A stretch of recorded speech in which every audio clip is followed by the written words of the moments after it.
O governo do estado diz que mantém a intenção de trocar o VLT pelo BRT, mesmo depois da decisão do Tribunal de Contas da União, que proibiu a transferência de recursos federais que seriam do VLT para o novo modal. Os momentos de tensão vividos por passageiros de um voo que iria de Cuiabá para São Paulo nesta madrugada. Por causa de uma pane, a decolagem foi abortada.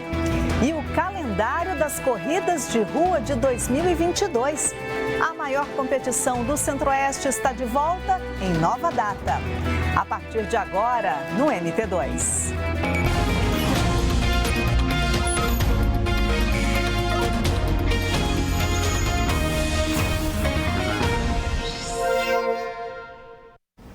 Olá, boa noite. Tangará da Serra recebeu mais caminhões para reforçar a frota que trabalha no transporte de água do Rio Sepotuba até a estação de tratamento da cidade. 13 caminhões foram enviados pela Defesa Civil Nacional e já começaram a transportar água hoje de manhã. Agora, são 18 carretas e 5 caminhões nesse trabalho que deve aumentar o volume de água bruta tratada. De acordo com o diretor do SAMAI, caso as represas mantenham o nível como está agora, a previsão é retomar o abastecimento na cidade 3 vezes por semana. Por enquanto, a distribuição de água é feita por setores, em apenas 2 dias por semana. Como as chuvas já têm dado uma boa recuperação nas nossas represas, tem mantido o nível pelo menos, já parou de baixar, temos um sinal de melhora. Porém, o racionamento continua, a situação ainda continua muito grave, não podemos descuidar, muito menos no consumo. Tangará enfrenta uma crise no abastecimento desde 2016 e tem se agravado nos últimos anos. O rio Queima-Pé não tem suportado mais a demanda, principalmente no período de estiagem. E mesmo agora, com a volta das chuvas, o nível do rio continua muito abaixo do que seria o ideal. Hoje é o Dia Nacional do Doador de Sangue. Com a pandemia, as doações diminuíram. Os voluntários estão voltando aos poucos, mas a demanda é muito grande. Um gesto de amor, livre de qualquer tipo de julgamento. Não é exagero dizer que a doação de sangue salva vidas. O sangue ele é insubstituível em alguns procedimentos e algumas cirurgias. E eu sempre fico muito grata que eu estou do lado de cá doando. O mesmo sentimento foi o que moveu o empresário Felipe a criar a campanha MD Mais Vida, que está distribuindo uma pulseira com pingente para cada doador em Cuiabá. Minha mãe faleceu de câncer quando eu tinha 5 anos de idade e desde aquele momento eu acho que Deus já foi preparando meu coração para ser um doador de sangue. E eu sou doador de sangue desde os meus 18 anos de idade, hoje eu tenho 36 anos. A campanha ganhou até um mural no MT Hemocentro, obra do artista plástico Pedro Wagner. Então a gente trouxe esse pingente no meio, que é uma gota de sangue com muito mais força, com muito mais poder, porque é uma gota de sangue sendo doada para alguém, né? Então a gente trouxe toda essa perspectiva, todo esse movimento para a parede, para ela trazer essa vida maior para as pessoas. O MT Hemocentro é o único banco de sangue público do estado de Mato Grosso. Isso quer dizer que todo o processo, desde o momento da coleta do sangue até a transfusão para o paciente, é custeado pelo Sistema Único de Saúde. Em média, são realizadas ao mês 1.000 coletas. Cada um destes doadores tem capacidade para salvar até 4 vidas. Esse poder multiplicador, o Otto conhece bem.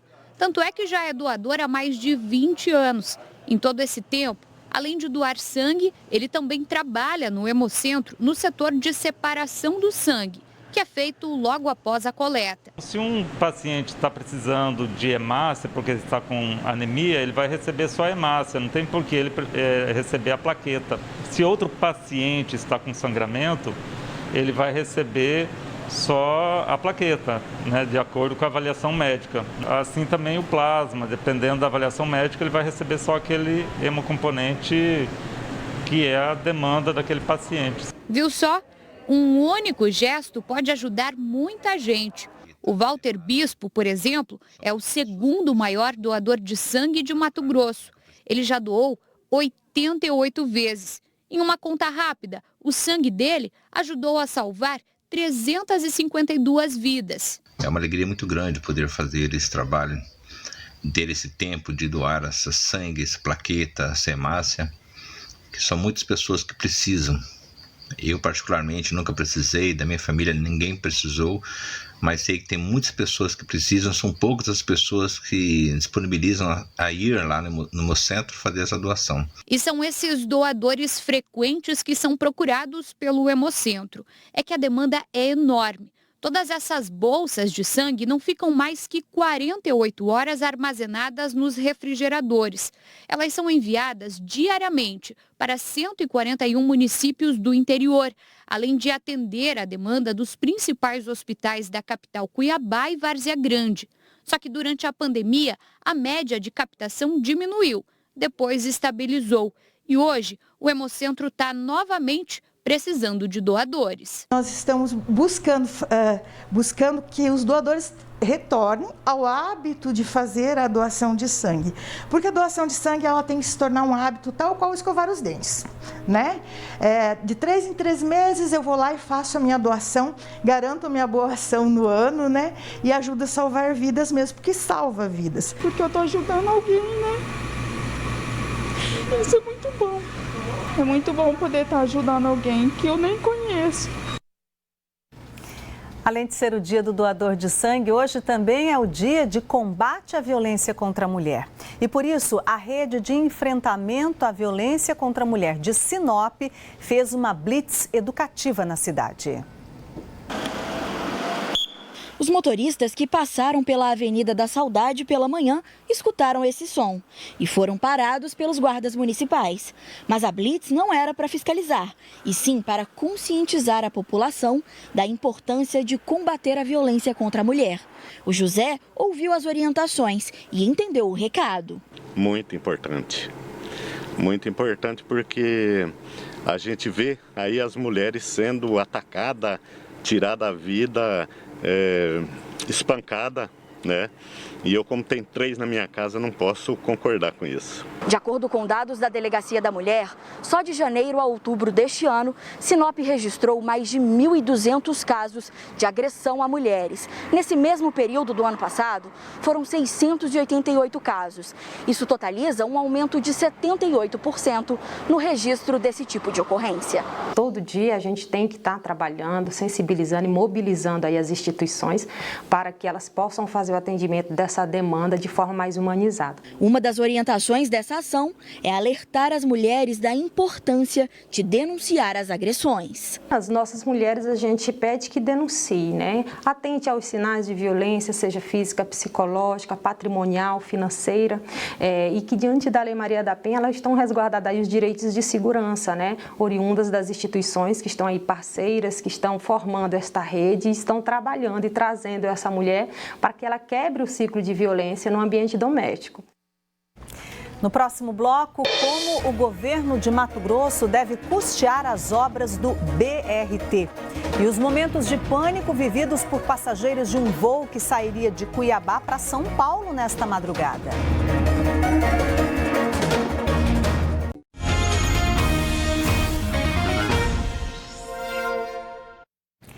O Ministério Público Estadual arquivou integralmente o inquérito policial que investigava o vice-governador Otaviano Pivetta pelos crimes de constrangimento ilegal, ameaça, perseguição e violência psicológica contra a ex-mulher Viviane Cristina Kawamoto. A promotora Gileade Pereira Souza Maia afirmou que não há justa causa para o oferecimento de denúncia e deflagração da ação penal. O governador Mauro Mendes anunciou que vai pagar cerca de 560 milhões de reais para quitar o financiamento na Caixa Econômica Federal que o Estado fez para construir o veículo leve sobre trilhos. O modal de transporte, que deveria funcionar entre Cuiabá e Várzea Grande, era para ter ficado pronto para a Copa do Mundo de 2014. O governo precisa quitar o empréstimo do VLT para licitar o novo modal, o ônibus de trânsito rápido, o BRT. Mauro Mendes fez o anúncio durante um evento que reuniu prefeitos de 23 municípios do oeste do estado no Palácio Paiaguás. O governador declarou que procurou a Caixa Econômica Federal porque o banco está demorando a decidir se aceitará a troca do VLT para o BRT, Sistema de Ônibus de Trânsito Rápido.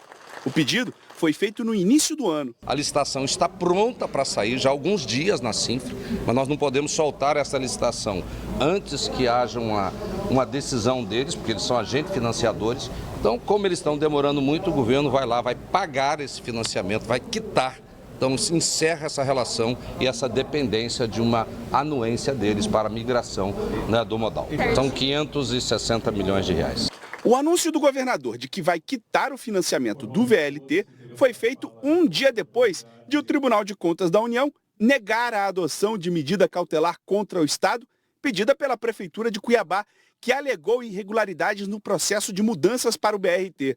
O TCU deu prazo de 60 dias para que todos os envolvidos apresentem uma solução para o problema. Mas se a Caixa e o governo decidirem pela mudança, que não sejam autorizadas transferências de recursos federais e de financiamentos para projetos que não contenham a devida avaliação do estudo de viabilidade técnica, econômica e ambiental, acompanhada de manifestação conclusiva sobre sua eficiência e adequação. A decisão do TCU não mudou em nada a intenção de substituir o VLT pelo BRT, até porque o governo nem pretende pegar financiamento para tocar a obra. Segundo Mauro Mendes, o Estado já tem aproximadamente 500 milhões de reais em caixa separados só para o BRT. Segundo o secretário de Fazenda, Rogério Galo, é dinheiro do caixa próprio do governo. Dinheiro do BRT é recursos próprios, é fonte sem dinheiro garantido. Somada a quitação do financiamento com a Caixa e o dinheiro para construir o BRT, os gastos passariam de 1 bilhão de reais. Agora, o governo tenta, na Justiça, receber cerca de 1 bilhão e 200 milhões de reais do consórcio que deveria ter entregue o VLT para a Copa de 2014. Então isso está, né, já uma ação rodando na Justiça para o ressarcimento, porque o contrato foi rescindido por culpa deles, por prática de corrupção, transitado em julgado. Então o Código Civil brasileiro é muito claro. Se alguém dá causa à rescisão de um contrato, ele tem um dever de indenizar a outra parte. Em nota, o consórcio VLT Cuiabá-Várzea Grande informou que, no âmbito das ações em andamento na Justiça Federal de Mato Grosso, prestou importantes esclarecimentos sobre a execução da obra e desdobramentos. As ações estão em trâmite sem decisão do juízo federal até o momento. O consórcio destacou que segue à disposição da população de Mato Grosso para colocar os trens em utilização no transporte público. Passageiros de um voo que iria de Cuiabá para São Paulo nesta madrugada viveram momentos de muita tensão. Isso porque, por causa de uma pane detectada pelos pilotos, o procedimento de decolagem foi interrompido. No momento em que os passageiros eram retirados às pressas do avião, alguns ficaram feridos. Este vídeo mostra o desespero dos passageiros.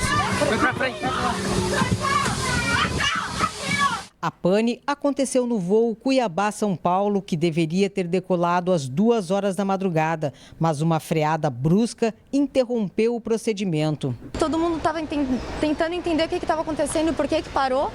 E a aeromoça gritou evacuação para a gente estar saindo, evacuar. Não tinha nada aberto, todo mundo sentado ainda. E aí todo mundo começou a levantar desesperado, um por cima do outro. 132 passageiros tiveram que sair pela porta de emergência. Houve tumulto. Juliana estava com 2 crianças, uma delas quebrou a perna. A gente via que tinha muita gente machucada, porque quando descia naquele escorregador, a turbina estava ligada, então ventava com tudo, derrubava as pessoas. Muitas pessoas se machucaram por conta disso também. 5 pessoas ficaram feridas e foram levadas para o pronto-socorro de Várzea Grande. Natália estava nesta lista. Esta seria a primeira viagem de avião da Natália. Ela estava com o marido e com o filho de 4 anos. O destino era Porto de Galinhas, em Pernambuco. A família ainda não conhece praia e o sonho teve que ser adiado. O marido, Wenderson, e o filho, Heitor, não ficaram feridos, mas Natália machucou as 2 pernas. Era uma viagem de férias e que era para ser um momento de alegria, né? Está se tornando um momento de pesadelo. A Azul Linhas Aéreas informou que o avião foi para manutenção. Os técnicos estão fazendo uma vistoria para descobrir a causa dessa pane. A empresa informou também que os bilhetes poderão ser remarcados e que está oferecendo assistência aos passageiros. Agora vamos à atualização dos dados da pandemia, segundo o boletim da Secretaria Estadual de Saúde. Em comparação com o boletim de ontem, foram registrados 188 novos casos de Covid em Mato Grosso. Desde o início da pandemia, o estado confirmou mais de 552 mil casos da doença. Nas últimas 24 horas, foram confirmadas mais 3 mortes. Desde o começo da pandemia, já são 13.993 óbitos pela doença. Do total de contaminados, mais de 536.500 pessoas estão curadas. Agora, os dados da vacinação. Até ontem, mais de 2.514.000 pessoas tinham tomado a primeira dose da vacina em Mato Grosso, pouco mais de 70% do total da população. Mais de 1.948.000 pessoas tomaram a segunda dose ou a dose única. Isso representa 54,61% da população com o esquema de imunização completo. 143.360 pessoas tinham tomado a dose de reforço aqui no estado. E Mato Grosso recebeu hoje mais uma remessa de vacinas contra a Covid.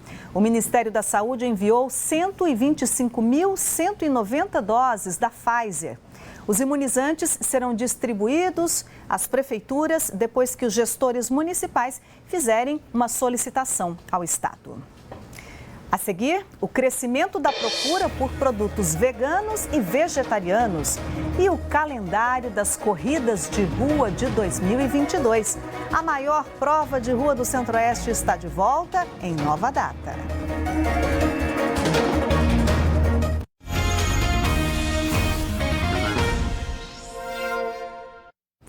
A Federação de Atletismo de Mato Grosso se reuniu com organizadores de corridas do estado para definir o calendário das competições de 2022. E tem novidade: a maior corrida de rua do Centro-Oeste está de volta e será realizada numa nova data. Neste ano, não deu para sentir a energia de correr em meio à multidão. É difícil, né? Ficar parado das corridas, que sempre eu participava muito das corridas, né? Que eu fui sempre da elite. Já pensando no próximo ano, as competições devem retornar. A Federação de Atletismo de Mato Grosso fez uma reunião online para planejar o calendário e orientar os organizadores de corridas de todo o estado. Nós estamos esperando que os grandes eventos retomem. O calendário está mostrando isso. Espero que não haja nenhum retrocesso nesse sentido, no aspecto da saúde da população, mas que a gente consiga entregar os eventos que estão sendo programados nessa reunião. A expectativa é que 100 corridas façam parte do calendário do atletismo mato-grossense em 2022, incluindo a Corrida de Reis, que não foi realizada este ano por conta da pandemia. Ano que vem estará de volta, com uma nova data e com protocolos de segurança. Em 2022, a gente só consegue voltar em junho, especificamente dia 19 de junho, um domingo. Isso em função do percentual de pessoas vacinadas em segunda dose. A gente precisa de uma temperatura um pouco melhor em Cuiabá, o que é muito difícil, mas a gente em junho sempre tem uma temperatura mais amena. E com o calendário cheio pré-2022, até o treino ganha uma motivação a mais. Agora sim, agora a gente vai com mais vontade para treinar, né? Porque se sem competição você não anima o atleta, igual a corrida de reis vai voltar, isso vai animar o pessoal a treinar de volta. O número de vegetarianos e veganos ainda é considerado pequeno aqui em Mato Grosso.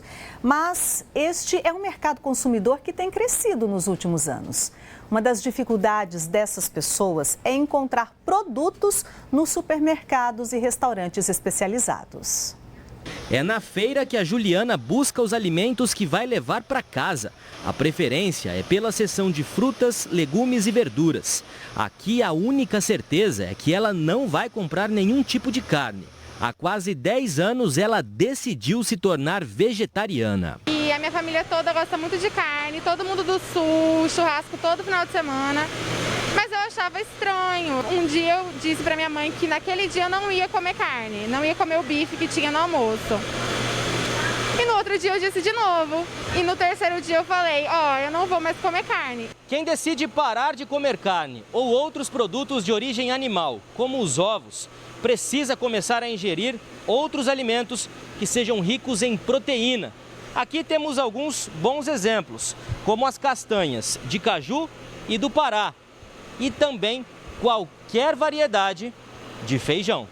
A Ludmila é vegetariana há 5 anos e na casa dela o cardápio diário ficou mais variado. Nós sempre temos mais de 2 opções na mesma refeição. Temos lentilha, ervilha, grão de bico, oleaginosas. Então ficou uma alimentação muito mais diversa, muito mais rica, colorida. Mas não é só isso. Esta nutricionista explica que existem outras maneiras de substituir a carne branca ou vermelha, mas que o ideal é ter o acompanhamento de um especialista. É interessante que essas pessoas procurem uma ajuda profissional para que sejam orientadas também em relação à falta de alguns nutrientes que podem faltar numa alimentação vegetariana. Por exemplo, a vitamina B12, que ela não é consumida, não é feita, não tem nos alimentos de origem vegetais e vai precisar ser suplementada. Entre os vegetarianos, existem aqueles que consomem produtos de origem animal, como por exemplo os queijos, leite e ovos. Já os veganos não consomem nada disso. A diferença é que o vegano, ele estende isso a um estilo de vida. Ele não consome nada, seja roupa, maquiagem, né, que venha de origem animal, que seja testado em animal. Então ele leva isso para uma preocupação um pouco maior com a questão ambiental. Em Cuiabá, apesar do consumo de carnes ainda ser opção da maioria, há uma parcela da população que escolheu mudar de hábito. Uma pesquisa encomendada neste ano pela Sociedade Vegetariana Brasileira diz que 46% dos brasileiros deixam de comer carne uma vez por semana por vontade própria. Outro levantamento, feito em 2018, revelou que 14% se consideravam vegetarianos. Não há dados sobre a quantidade de veganos no Brasil. A dificuldade que esse público enfrenta é encontrar lugares que forneçam refeições sem ingredientes de origem animal. Eu sinto que existe uma maior dificuldade em encontrar o que eu preciso. Seja no preço, que pode ser mais caro, ou quando eu vou em algum lugar, num shopping, eu tenho menos opções. Foi pensando nisso que a Jéssica saiu do interior de São Paulo para morar em Cuiabá, próximo da família. Há 2 anos, ela abriu um restaurante delivery, que fornece comida para quem não quer ingerir carne ou outros alimentos de origem animal. São cerca de 200 pedidos atendidos por semana. Hoje eu tenho clientes que estão comigo desde a primeira venda, de quando eu abri o negócio. Que adoraram a ideia, né? A gente tem muito cliente também que é de fora, que se mudou para cá e às vezes sempre busca tudo online, né? E aí acabou encontrando a gente e fala, nossa, ninguém acredita que é daqui, que existe aqui isso, né? Esse mercado. E amanhã, bem cedinho, tem o Mais Agro na tela da TV Centro-América. E a Kátia Krieger conta agora alguns assuntos do programa desta sexta-feira. Oi, Kátia, boa noite. Oi, Luzimar, boa noite. Vou te fazer passar vontade, hein? Gosta de uva? No Mais Agro desta sexta, vamos contar um pouco da história da família Mazieiro de Sinop, que investe na cultura. Por lá, o parreiral está carregado e essa fartura se transforma também em geleia, vinho, tudo produzido de forma artesanal. E quem lida no campo luta para garantir uma boa produtividade, independentemente do que produz. No Mais Agro também vamos contar um pouco do desafio de quem investe no cultivo da mandioca. Na última década, o nosso estado reduziu 52% da área cultivada, mas a raiz continua sendo fonte de renda para muitas famílias. E quem não abre mão da cultura se esforça por boas colheitas. Viu aí, né? Tem muita história, informação. É amanhã, a partir das 6 da manhã, no Mais Agro, aqui na TV Centro-América. Eu espero você. E o MT2 termina aqui. Outras notícias regionais no G1MT e no Bom Dia Mato Grosso, que às sextas-feiras começa às 6h30, depois do Mais Agro, com a Kátia Krieger. Uma ótima noite para você. Tchau, pessoal.